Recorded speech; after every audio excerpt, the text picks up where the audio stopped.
Buenas noches a todos. En primer lugar, quiero agradecer esta amabilísima invitación para venir a esta ciudad maravillosa que es Medellín, que está hoy casi tan fría como mi ciudad natal, pero que sigue siendo la ciudad de la eterna primavera. Les agradezco a ustedes por estar aquí para venir a oír de este tema que es apasionante para mí, que es la música y el cerebro, las relaciones que tiene ese sonido que oímos todo el tiempo, esa música que nos acompaña durante toda la vida, porque es tan importante para nosotros, porque es tan importante para el cerebro.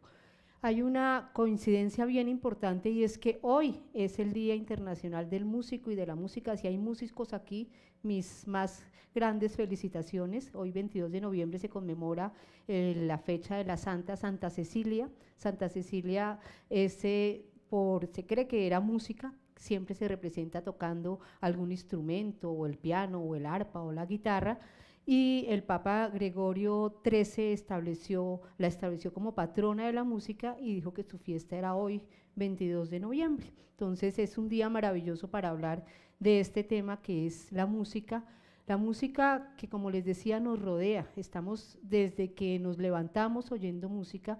Ustedes todos tienen celulares donde tienen tonos con música, entramos a un ascensor y es música, nos llaman por teléfono o llamamos por teléfono y nos ponen en espera música, todos tenemos radio en el carro y oímos música, las emisoras ponen constantemente música y muchas veces estamos inmersos en la música sin darnos casi cuenta y estamos todo el tiempo conectados con esa música. ¿Pero por qué? ¿Cuál es la importancia real de la música? ¿Es de verdad la música una necesidad biológica? ¿Por qué está en todas partes la música? ¿Qué hace nuestro cerebro con la música?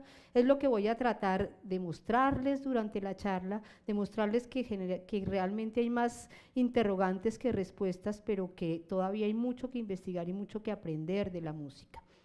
Empezar por un poquito de historia. La palabra música viene de la palabra musa. Las musas eran las hijas de Zeus y Mnemosine que inspiraban a los hombres para la creación artística, y la musa Euterpe es la musa de la música. En griego Euterpe quiere decir la muy placentera o la de agradable genio o la de buen ánimo, todas esas características que podemos atribuirles a la música.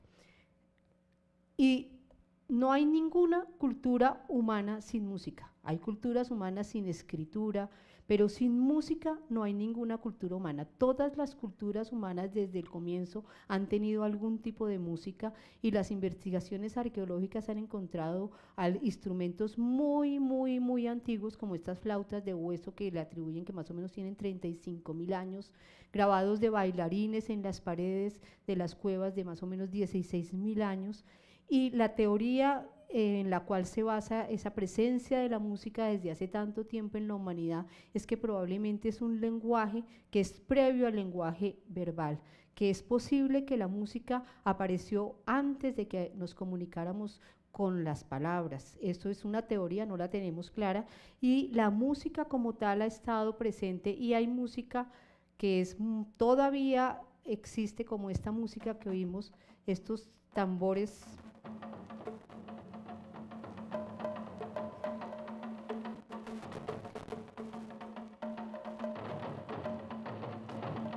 que es probablemente la música más antigua y que todavía sigue, y todavía muchas en las reuniones indígenas y todavía en nuestras fiestas hay músicas de tambores, y podemos seguir esta música que es probablemente la música más antigua, la protomúsica, como se podría llamar en algún momento dado. ¿Pero qué es música? Hay múltiples definiciones. Los músicos expertos y técnicos nos darán una cantidad de definiciones de qué es la música, pero la música puede entenderse fácilmente como ese arte de combinar sonidos en el tiempo, que tiene muchas características, de las cuales probablemente las que más captamos son la melodía, el ritmo y el timbre. Hay otras como el tempo, el contorno, otra cantidad de cosas, la resonancia de la misma música, hay otra cantidad de características que ni aun los mismos expertos se ponen de acuerdo en saber qué significa cada uno de ellos. ¿Y qué es la melodía? Es la combinación de diferentes tonos. Los tonos pueden decirse que simplemente son las notas, y esa melodía es algo que reconocemos y que fácilmente podemos entender y saber. Esto es una melodía que todos conocemos, todos hemos oído alguna vez para Elisa de Beethoven.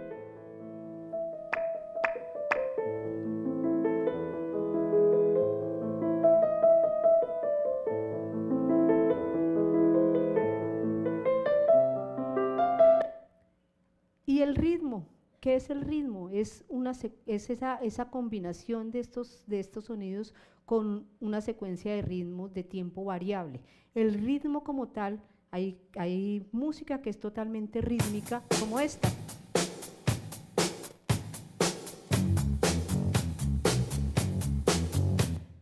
Mírense ustedes, ¿qué pasó cuando pusimos esto? Yo estuve mirando y casi el 50% del auditorio empezó a moverse. ¿Por qué? Porque el ritmo es eso, el ritmo nos mueve, el ritmo hace casi que en forma inconsciente o zapateemos, o movamos el cuerpo, o aplaudamos, o movamos los brazos. Y hay una combinación importante entre ritmo y melodía que nos hace también movernos, pero también nos hace emocionarnos, como sería este tipo.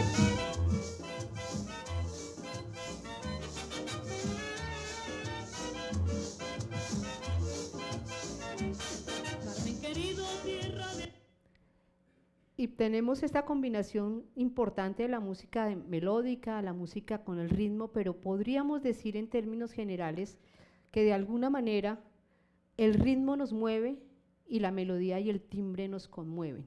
El timbre se asimila con el sonido específico que representa cada instrumento. El timbre del piano es diferente al timbre de la trompeta, es diferente al timbre del órgano. Los timbres de la voz, todos somos capaces de diferenciar el timbre de la voz de nuestra mamá o de nuestra hermana o de nuestro padre, y esos timbres también llegan de alguna manera y nos conmueven.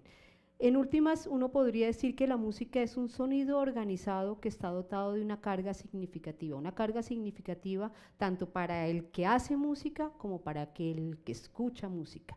Entonces, el que compone la música nos manda un mensaje por medio de toda esta composición de sonidos, de melodía, de ritmo, de armonía, de tempo, de todo esto, y ese cerebro que la escucha la comprende de alguna manera. Hay quienes dicen que la música está hecha por el cerebro y para el cerebro, y que realmente esa es la verdadera utilidad de la música.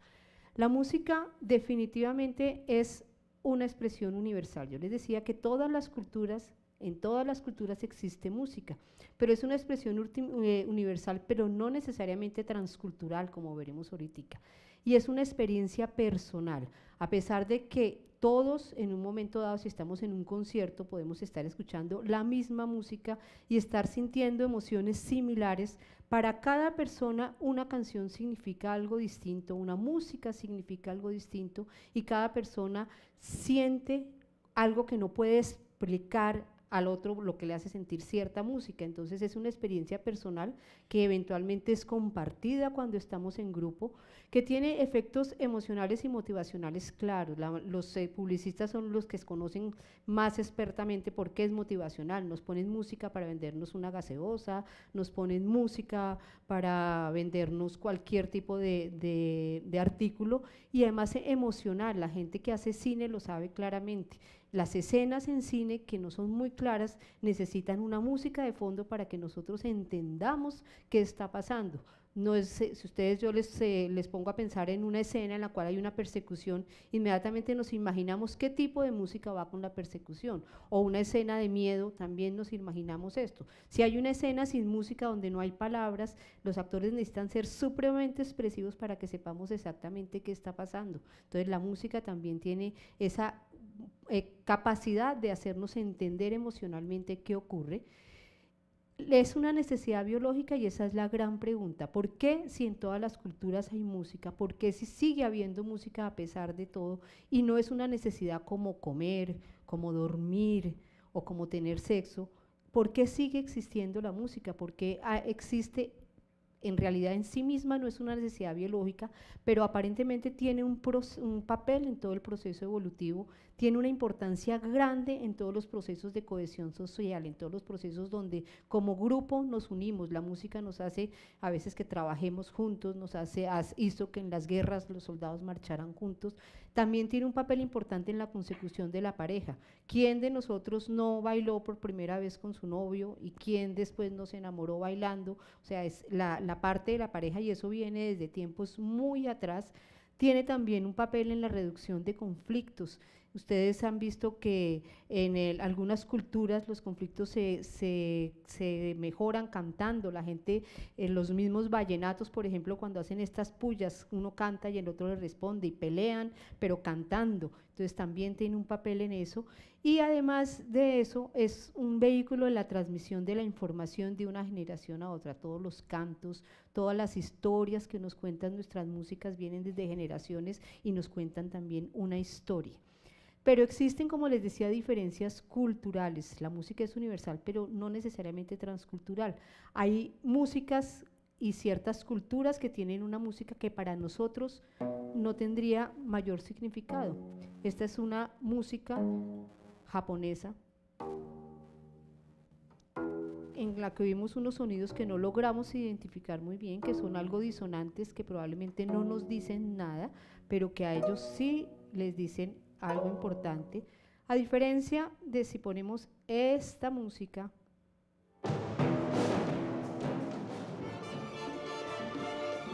que si estamos en el extranjero y la oímos como colombianos, inmediatamente reconocemos nuestra música. O más aún, para ustedes, esta está dedicada para ustedes y para las antioqueñas que pueden oír esta música.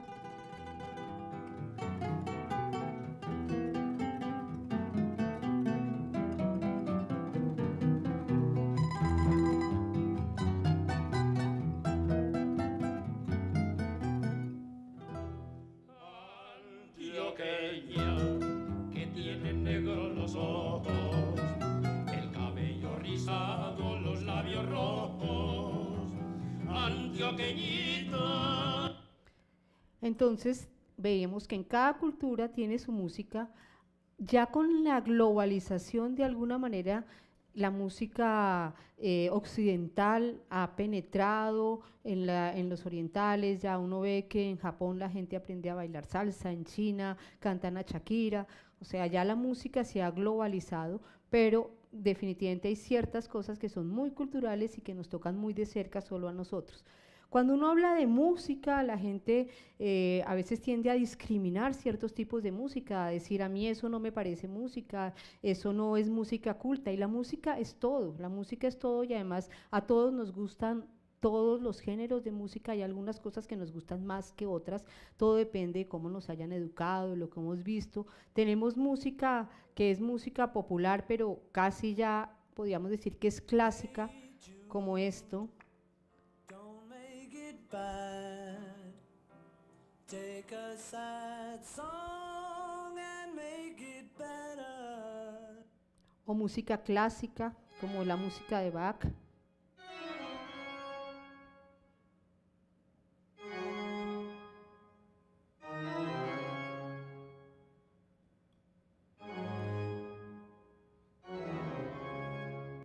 O música muy popular y que nos emociona también a todos, como la música ranchera.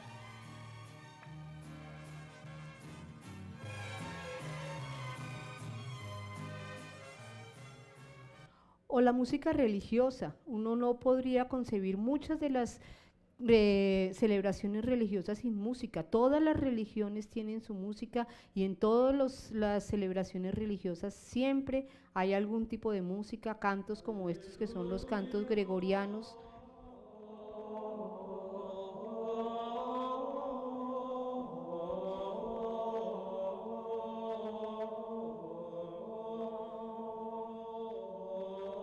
O la música de las marchas y los himnos que emocionan a la gente, que han hecho que los ejércitos marchen hacia la guerra, que han hecho que los países luchen por su libertad, como si oímos, ay, perdón,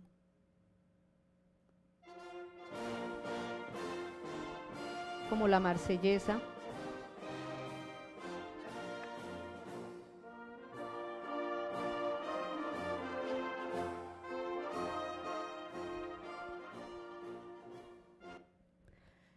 Y hablando de todo esto, pues la importancia de la música se destaca. Definitivamente la música es una industria millonaria, la música es probablemente una de las industrias donde más se gasta y más plata produce a quienes trabajan con la música. En Estados Unidos la gente gasta más dinero en música que en medicinas recetadas, más dinero en música que en sexo.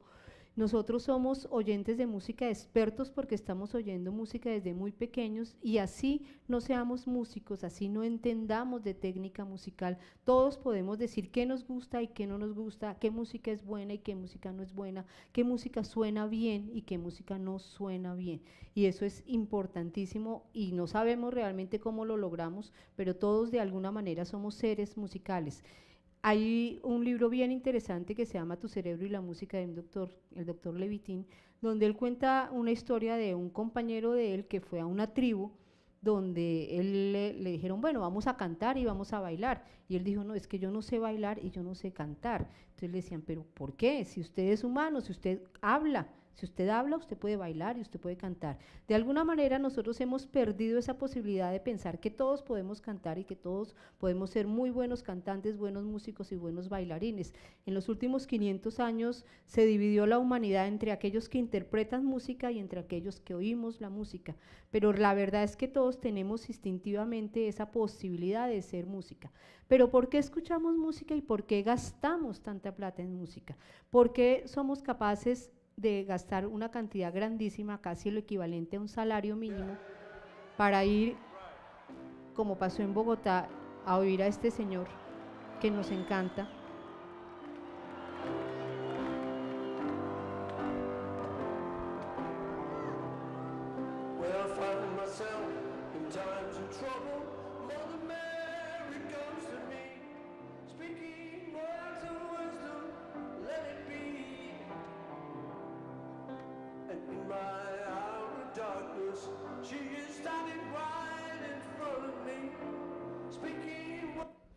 ¿O por qué la semana entrante ustedes aquí en Medellín van a tener la ciudad completamente revolucionada y va a venir una cantidad impresionante de gente de todo el país a oír y ver a Madonna? ¿Por qué la música nos motiva tanto? ¿Por qué somos capaces de hacer tantas cosas solamente por oír música? Pues hay muchas, es una pregunta y las respuestas no todas son muy claras. Primero, porque es placentero. Oír música estimula estructuras que producen placer en nuestro cerebro. Oír música libera endorfinas, libera dopamina, libera serotonina.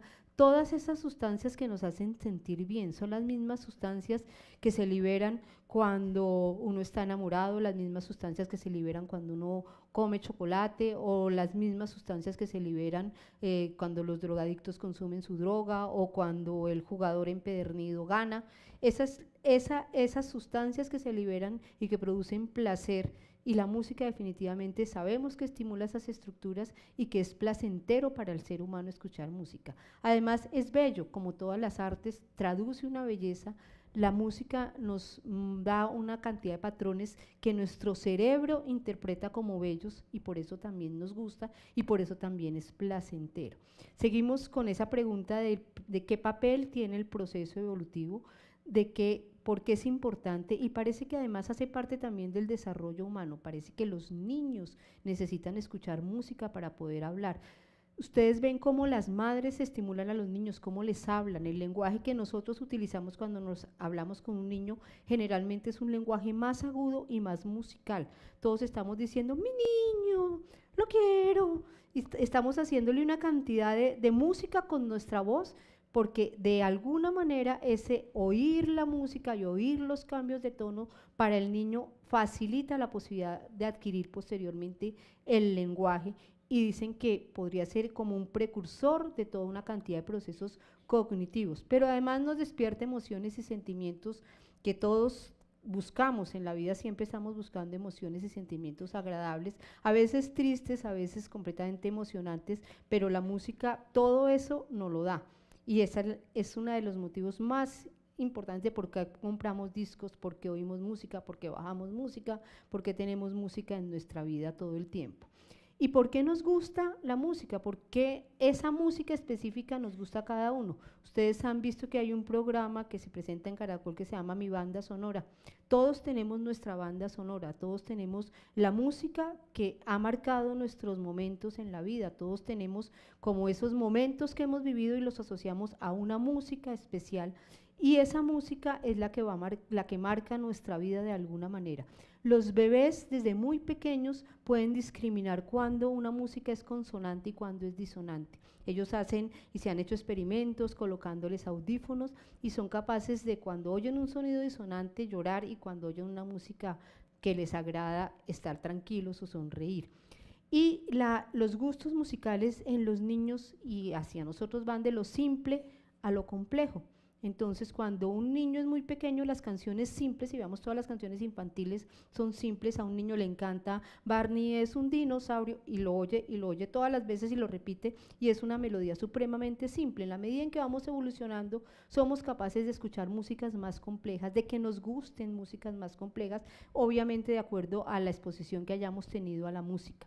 Y entre los 10 y los 20 años definimos nuestro gusto musical. La música que nosotros escuchamos entre esa edad es la que probablemente nos va a gustar toda la vida. Y tiene que ver mucho con nuestros grupos sociales, en qué tipo de grupos nos movemos, cuáles son nuestros amigos. Todos tenemos claro cuál fue la música que estuvo en nuestra adolescencia y nos acompañó durante la adolescencia y nunca la olvidamos, y esa música nos va a gustar toda la vida. Tenemos claro la música que oían nuestros papás y que nos sigue gustando y nos sigue recordando cosas, y que la volvemos a oír todavía y nos sigue gustando.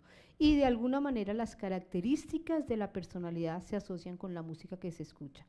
Cada persona tiene ciertas características específicas y cierta música específica que le gusta más o menos.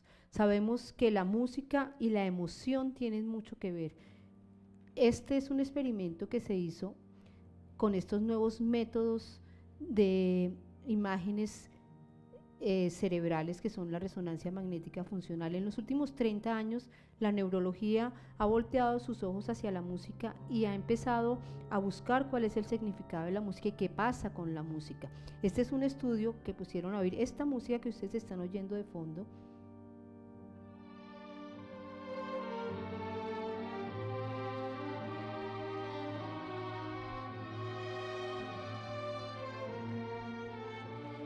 Es un adagio de Albinoni que es muy triste. Yo les pregunto, todos sentimos lo mismo probablemente cuando oímos esta música, algo de tristeza, y se vio las áreas que se estimulaban y que se activaban cuando se oía este tipo de música. Generalmente esto tiene que ver con el giro temporal superior, con la amígdala, con el hipocampo, que tienen mucho que ver con todas las emociones.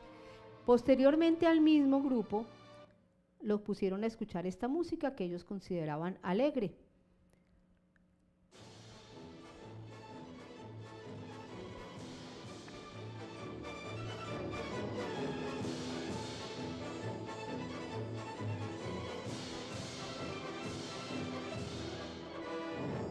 Y hubo otra serie de estructuras diferentes que se activaron en otros sitios, y hubo más activación que cuando había música triste. Entonces comprobaron que definitivamente hay estructuras diferentes que se activan con el diferente tipo de música. Si a todos nos hubieran hecho este examen, probablemente habíamos tenido resultados muy similares con esa música triste y con esta música alegre, y eso nos comprueba cómo el cerebro responde a la música en una forma distinta.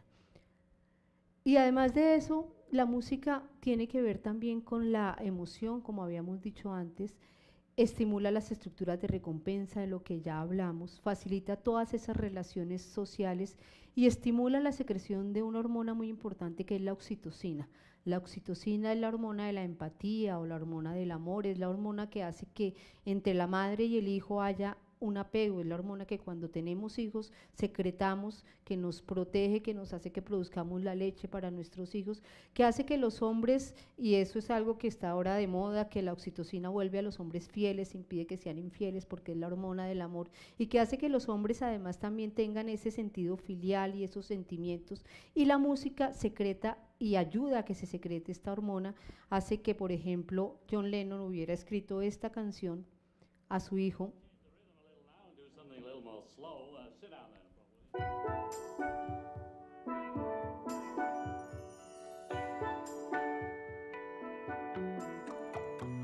Close your eyes. Have no fear. The monster's gone. He's on the run, and your daddy's here. Beautiful, beautiful, beautiful, beautiful boy. Beautiful, beautiful. Muy probablemente inspirado por esa hormona que se crea cuando un padre empieza a tener vínculos con su hijo y que además se aumenta cuando escuchamos música. Y decía que la música tiene diferentes características, ya hablamos de la música triste, de la música alegre, esta música estimulante que aumenta nuestra energía corporal, que hace que nos sintamos bien, que nos queramos mover, que estimula las emociones, la tenemos en muchas composiciones y probablemente esta nos hace sentir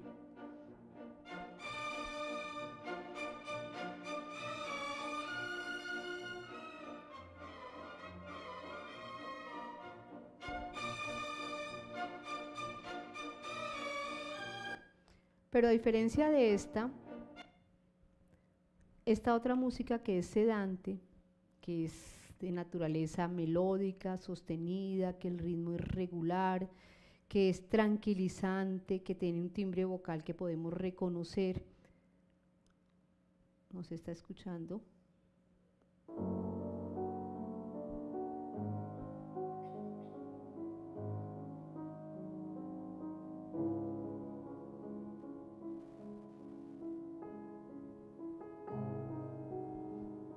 Y que es el Claro de Luna de Beethoven.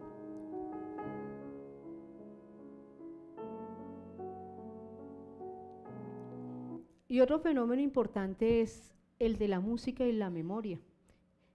Muchos científicos se han preguntado en qué se diferencian los recuerdos de la música de los demás recuerdos, por qué la música activa recuerdos perdidos y si todos somos capaces de tener una música específica y de pronto volverla a oír, inmediatamente eso nos transporta al sitio donde estábamos, nos recuerda a las personas con las que estábamos, nos recuerda los colores, nos recuerda una cantidad de cosas y la música estimula la consecución de recuerdos muy vívidos. Las personas que tienen trastornos de memoria, las personas que tienen demencias, pueden recordar la música que oían en su juventud y la pueden reproducir y pueden reproducir canciones completas. ¿Por qué recordamos esas canciones que antes habíamos oído? Porque a veces solamente oímos unos compases y una canción que hacía años que no oíamos, podemos cantarla toda y nos acordamos de todas las estrofas, pero por ejemplo no nos acordamos del nombre de alguien. Entonces la música tiene una profunda relación con la memoria y tiene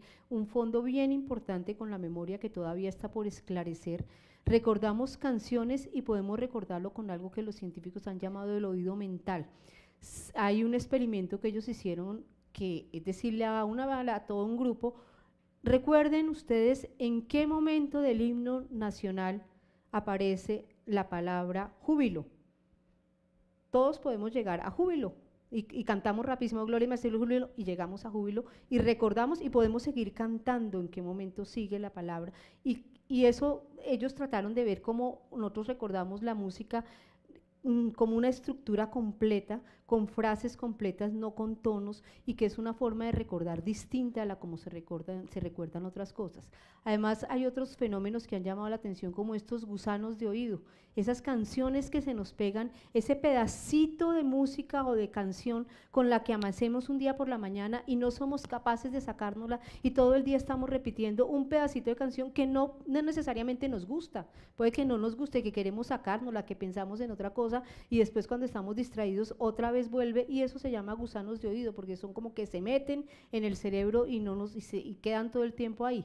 Es más frecuente que esto ocurra en los músicos, es más frecuente que ocurra en personas que tienen algunos trastornos, como los trastornos obsesivos compulsivos, pero todas las personas normales que nos gusta la música, tenemos algún momento de nuestra vida esos gusanos de de oído. Pero además también todos somos capaces de poder identificar una canción oyendo sus primeros compases sin que seamos expertos. Hay un programa hace tiempo de Compre la Orquesta o ese tipo de cosas donde la gente identificaba las canciones y solamente con escuchar el primer compás, y yo creo que todos podemos reconocer a Juanes oyendo las 2 o 3 primeras notas, todos lo sabemos, nuestra memoria, y no tenemos que pensarlo, y llega rapidísimo sin que nos tengamos que concentrar ni buscar, y es bien importante ese fenómeno de la música y de la memoria.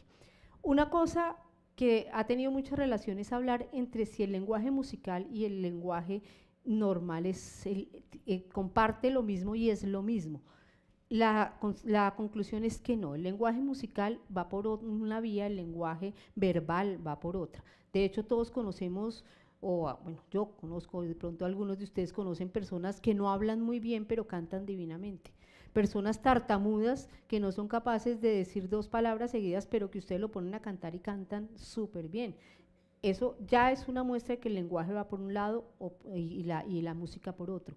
O personas que ya es en la parte médica, que han tenido accidentes cerebrovasculares, que han perdido la capacidad de hablar, que tienen afasia, pero son capaces todavía de cantar o de producir música.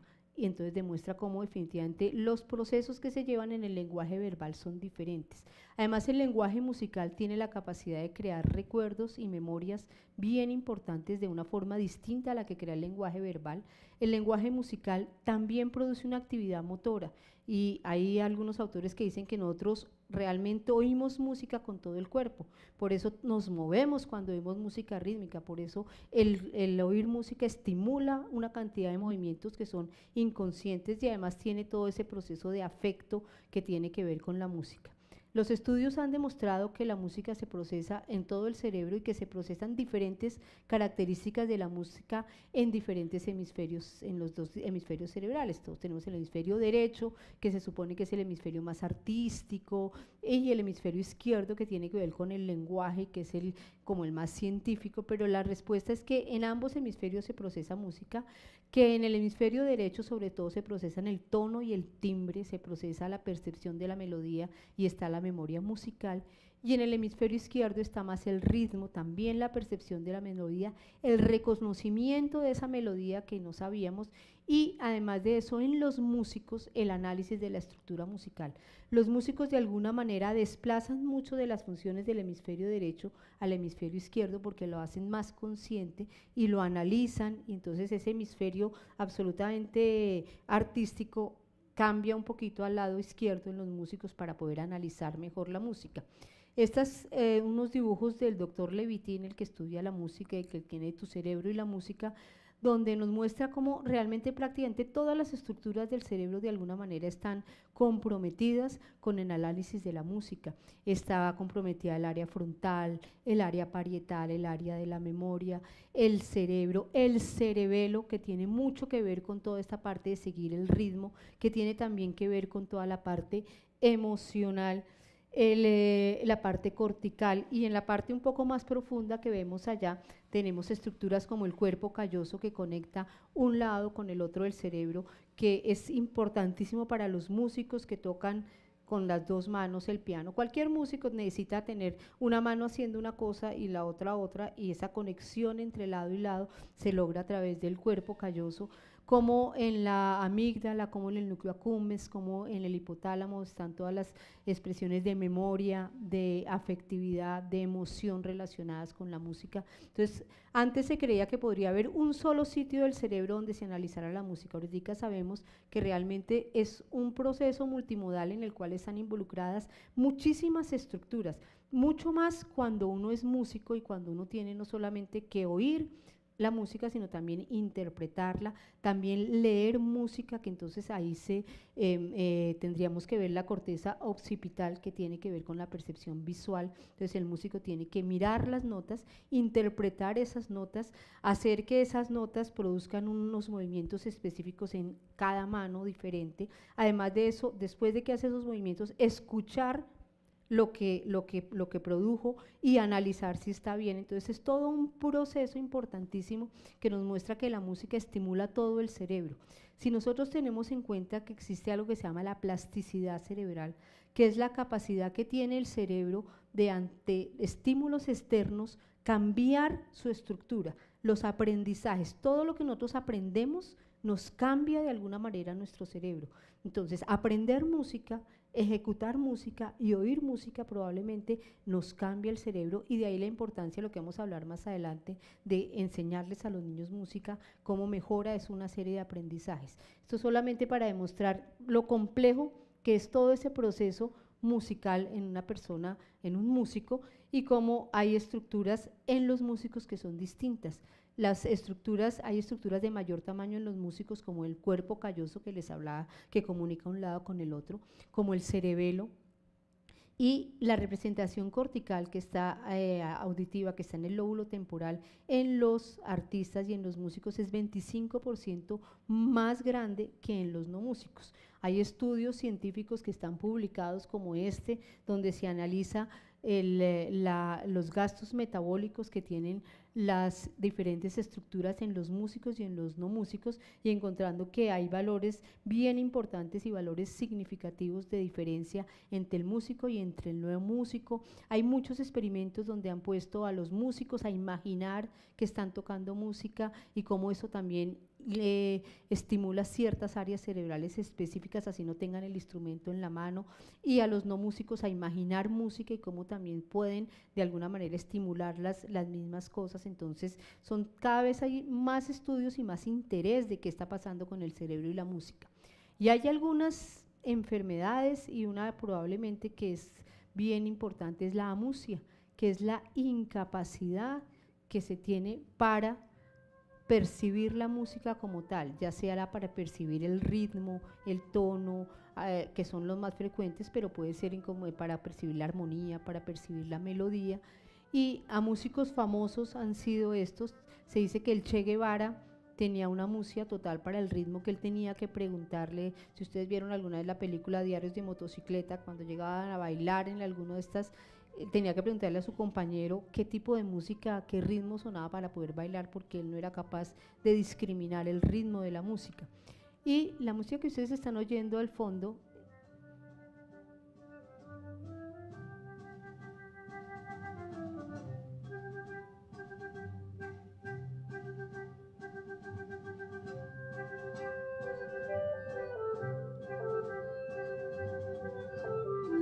es el bolero de Ravel. Este es Ravel. Ravel tuvo al final de su vida una amusia adquirida por una enfermedad cerebral en la cual perdió la capacidad para discriminar algunas de las estructuras musicales. Él decía que tenía su cabeza llena de música, pero no podía plasmarla ni en el papel ni en los instrumentos, y escribió este bolero donde se repite completamente una estructura musical con diferente timbre, y hay quienes dicen que él perdió la capacidad de discriminar algunas cosas, pero no la del timbre. Entonces él escribió el bolero cuando ya había empezado a tener algunas manifestaciones de su enfermedad, y posteriormente pues perdió toda su capacidad de tener música, habiendo sido un famoso músico. Y los músicos también se enferman de diferentes cosas. Los músicos están sometidos al escrutinio público, están sometidos a un estrés constante que les hace más susceptibles de enfermarse por consecuencias de este estrés, pero además de eso tienen que practicar mucho, muchas veces practican exageradamente, entonces hacen síndromes dolorosos crónicos, hacen estas distonías, que son alteraciones del tono muscular que tienen que ver con la forma como cogen el instrumento y que pueden impedir que puedan seguir interpretando música. Y hay algunos músicos famosos, ustedes recuerdan la famosa sordera de Beethoven, y este Paganini, que era el violinista que le decían el violinista diabólico, porque lograba unas notas imposibles para otros violinistas, porque tenía una gran elasticidad en sus manos y lograba notas que eran imposibles. Se cree que tenía una enfermedad que se llama la enfermedad de Ehlers-Danlos, y la descripción que hacen los historiadores es que su mano tiene una gran elasticidad, al igual que su hombro y su codo, lo que lo hace posible tocar una música y una serie de notas que de otra manera no se podrían. Esta es música de Paganini.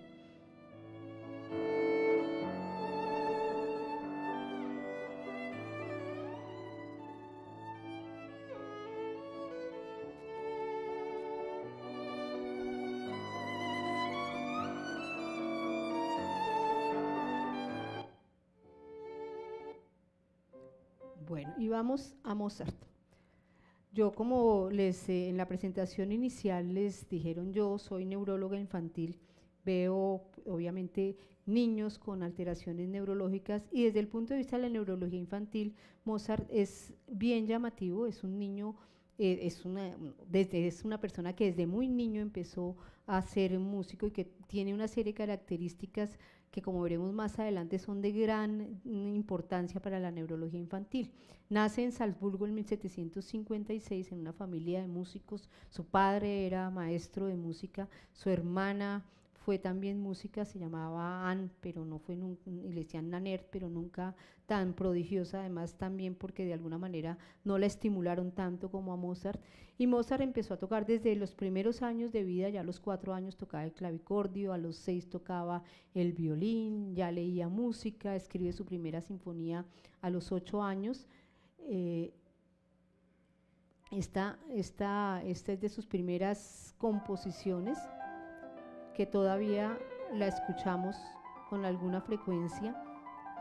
En 1770 escribe su primera ópera. A los 14 años fue nombrado maestro de conciertos. A los 6 años su padre lo llevó por todas las cortes de Europa a dar conciertos, y con muchísimo éxito. Además era un niño muy prodigioso, divertía a todos los de la corte, tocaba con los ojos cerrados, tocaba de espaldas al piano, improvisaba, hacía una cantidad de prodigios bien llamativos para su época. Desafortunadamente Mozart falleció muy joven, falleció a los 35 años, pero fue muy prolífico. Se le atribuyen más o menos 626 obras, con 32 conciertos, sinfonías, óperas, sonatas para pianos, violín, serenatas, muchísimas obras. Siempre se ha buscado realmente qué pasó con Mozart. Estaba la teoría de que Salieri lo había envenenado, que está totalmente descartada. El envenenamiento como causa de muerte de Mozart se descartó, y hay una historia clínica de Mozart donde dice que era un hombre bajito, medía solamente 1,52, era pálido, tenía unos ojos un poco saltones, que los oftalmólogos también han hecho un estudio de cómo eran los ojos y qué pasaba. Tenía una oreja derecha que era grande, que tenía una característica que es ancha, plana, con un lóbulo cortico, que es una malformación que hoy todavía se conoce como oreja de Mozart. Había tenido viruela y su cara tenía muchas cicatrices por la viruela, según describen en su historia clínica. Y en cuanto a la patología neuropsiquiátrica que pudo haber tenido Mozart, una de las que más se le atribuye es que era hiperactivo, o sea que tenía esa enfermedad que de alguna manera está en este momento tan de moda, el TDAH, trastorno por déficit de atención con hiperactividad, que era un niño hiperactivo que no se concentraba, que no prestaba atención y que además era impulsivo. También se le atribuye la posibilidad de que tuviera una enfermedad del Gilles de la Tourette, que es una enfermedad en la cual hay tics con producción de palabras groseras, con coprolalia que se llama, y con hiperactividad, y también con todas estas características, o que tuviera un trastorno obsesivo compulsivo, o que tuviera una enfermedad de Pandas, o una corea, o un síndrome de Asperger, que es un tipo especial de autismo. Pero todos estos artículos, con motivo del 250 aniversario del nacimiento de Mozart, se publicaron una serie de artículos y hubo una serie de estudios para tratar de ver realmente qué enfermedad de todas estas que habíamos mencionado de verdad tenía Mozart, y realmente además de qué murió, o si tenía o no tenía tics, si lo envenenaron o no lo envenenaron. Y una de las cosas más llamativas de estos estudios es que encontraron que Mozart hacía muecas frecuentes, que movía repetidamente manos y pies, que saltaba, que no se estaba ni un momento quieto, que era hiperactivo, que era impulsivo, que hacía lo primero que se le ocurría. Y que tenía movimientos perpetuos y estos manierismos que son movimientos repetitivos.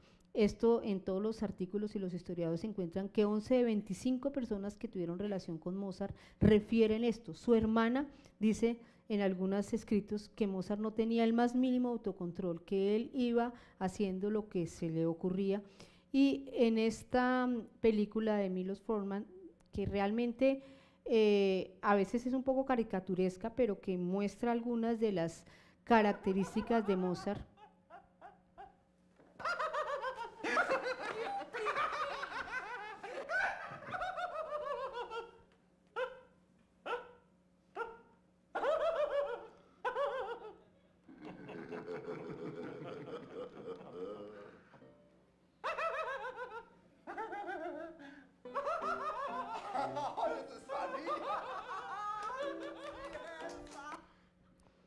Además de eso, analizaron cartas de Mozart y más o menos en esa época, ustedes saben, la única forma real de comunicación y más Mozart que hizo giras por toda Europa y todo esto era con carta, y él escribía muchísimo a su hermana, y ellos analizaron cartas y encontraron que 1 de cada 10 contenía obscenidades. Aparentemente Mozart era muy grosero, nombraba muchas cosas escatológicas todo el tiempo y hablaba en términos bastante groseros, y ese análisis de las cartas también lo hicieron los expertos tratando de ver si realmente Mozart tenía o no tenía este síndrome de Gilles de la Tourette, en el cual las personas tienen coprolalia, pero no necesariamente coprografia, que es escribir groserías. Entonces, la verdad es que después de todo el análisis se dice que la evidencia es insuficiente para los diagnósticos que proponen y que lo que realmente era Mozart era que tenía una personalidad única, que agravado por las presiones y por la educación que recibió, pues a veces tenía manifestaciones un poquito diferentes o raras para ese momento, pero que además que muchas de las características de cómo escribía y cómo hablaban eran normales en esa época, eran normales en ese ámbito y normales en su familia. Entonces la verdad es que en este momento no se puede afirmar que Mozart tuviera ninguno de esos diagnósticos como tal, sino simplemente tenía una personalidad un poco diferente que con todas estas presiones de ser un niño prodigio pues se exacerbaron. Y pasando de esto vamos a hablar un poquito del efecto Mozart. El efecto Mozart se describió por primera vez en 1993 en esta revista Nature. La doctora Frances Rauscher y el doctor Gordon Schwann hicieron la primera descripción de este posible efecto Mozart. Ellos utilizaron la sonata K448 para 2 pianos en 3 grupos de estudiantes y los pusieron a escuchar esta música. A otro grupo lo pusieron en una música de relajación y a otro grupo el silencio, y después de eso les hicieron pruebas visoespaciales. Yo quiero que escuchemos un poco la música, si se puede.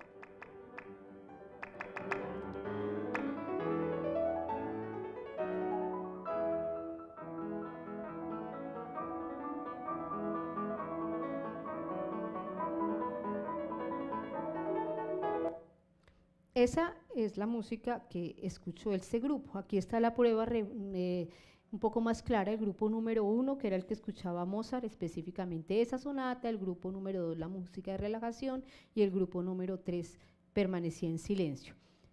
Los pusieron a hacer primero unas pruebas, las repitieron después. Las pruebas que los ponían a hacer eran estas pruebas, son pruebas de test visoespaciales, donde la persona tiene que inferir cuáles de estos que están acá corresponde a si mezclamos, por ejemplo, este y este. Eso hay que responderlo en un cierto tiempo y con un cierto número de aciertos. La respuesta sería el número 1. Estos estudiantes hicieron la prueba antes y después de escuchar, y lo que apareció es que los que escucharon la música de Mozart hicieron mejor esta prueba visoespacial que todos los otros grupos. Aquí está el resultado, y este es el grupo de Mozart, es el que está en la primera columna, y esto representó un aumento entre 8 a 9 puntos en el cociente intelectual total. Este resultado no persistió en el tiempo, se hicieron pruebas después, ya no tenían esta ventaja, y después de esto se hicieron una serie de estudios que no replicaron los hallazgos iniciales. Lo que hizo el efecto Mozart fue única y exclusivamente para funciones visoespaciales, o sea, para ese tipo de pruebas que yo le acabo de mostrar, que son funciones importantes para, por ejemplo, la lógica matemática, para geometría, para una serie de cosas, pero no necesariamente hizo que esos niños o esas personas fueran más inteligentes. Además, fue únicamente con la sonata K448. Si ustedes, a raíz de que esto se publicó, hubo un boom grandísimo donde la gente sacó CDs, libros de estimulación, haga a su niño más inteligente con Mozart. En el primer disco de Mozart que tenemos, no sé si ustedes han comprado los discos de estimulación, yo tengo los dos, el primero es uno amarillo, el segundo es uno gris. En el primer disco no está la sonata K448, la sonata K448 es más compleja que casi todas las otras músicas de Mozart, está en el segundo disco y el que más se vendió es el primero, y decían que podía hacer esos más inteligentes a sus hijos. Hubo un gobernador en Estados Unidos que ordenó que todos los niños deberían tener ese disco y el Estado debería proporcionarles el disco de Mozart cuando nacieran con la intención de hacerlos más inteligentes. La verdad es que esto no es cierto. La música de Mozart y específicamente esa sonata sí tiene algunos efectos bien importantes que vamos a mencionar. Se hicieron estudios en ratas, por ejemplo, donde mejoró el funcionamiento de las ratas en los laberintos cuando oían la música de Mozart. La mayoría de las personas que hicieron estudios posteriores lo que decían era que el efecto de la música era el efecto que tenía sobre el ánimo, que la música genera, como veíamos, estimula áreas del cerebro que generan estados de ánimo buenos y que ese efecto de ánimo bueno hacía que la gente aprendiera mejor o tuviese más facilidad para hacer ciertas cosas. Se hicieron varios estudios y estudios bien llevados a cabo han mostrado que sí mejora la capacidad de atención, que escuchar Mozart sí nos hace ponernos más atentos, que esa música, específicamente la K448, activa la corteza prefrontal, la dorsolateral, la occipital y el cerebelo, que todas esas estructuras tienen que ver con el procesamiento visoespacial y que mejora aprestamientos y consolidación de ciertos aprendizajes. El por qué específicamente esta música, que quiero que la oigamos otra vez.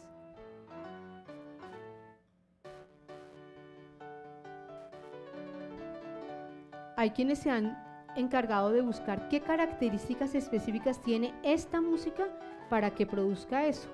Einstein, que era no solamente un gran científico, sino también un gran músico, decía que la sonata K448 es una de las más profundas y maduras de todas las composiciones escritas por Mozart. Esa es la opinión de Einstein, por eso tengo la foto ahí. Y lo que han encontrado es que hay utilización de ciertas notas, notas altas, y además que la música tiene un alto grado de periodicidad y una repetición de una línea melódica en forma intermitente que podría mejorar la sincronía de las ondas cerebrales en un momento dado y facilitar los aprendizajes y facilitar algunas funciones. Vamos a ver ahorita que hay otro efecto de esta sonata también bien estudiado en epilepsia que tiene que ver con eso. En cuanto a los efectos cognitivos que podría tener la música, que a raíz del efecto Mozart empezaron a estudiarse aún más, se encontró que los niños que tienen entrenamiento musical con un instrumento en forma muy temprana tienen mejor capacidad temporoespacial, tienen mejores habilidades matemáticas, tienen una mejor respuesta en las pruebas de comprensión de lectura y en las pruebas de lectura, y esto es mucho más cuando es específicamente música de teclado y específicamente cuando empiezan muy temprano la instrucción. Niños que empiezan desde los 3 años de instrucción musical tienen una ventaja en el aprendizaje, y no importa el tipo de música que aprendan, tampoco tanto el instrumento, aunque hay un poco de ventaja sobre el teclado, pero pueden ser niños que sí tienen mejores habilidades cognitivas de alguna manera. Y esto, ¿cómo lo explicaríamos? Definitivamente el aprendizaje más la práctica, como les decía, crea modificaciones cerebrales claras que son para toda la vida, modifica las redes neuronales, cambia la mielinización. La mielinización es lo que hace que nosotros actuemos, pensemos y seamos, hace que se crezca más la sustancia gris, aumenta de tamaño ciertas estructuras y además todo tipo de tarea compleja, que es altamente motivante, entre más temprano se inicia en la vida, más puede facilitar este tipo de procesos a nivel cerebral y más puede facilitar que tengamos niños ahí sí más inteligentes de alguna manera, porque los estamos motivando, les estamos entrenando y les estamos modificando algunas de sus estructuras cerebrales. Bueno, muchas gracias a todos.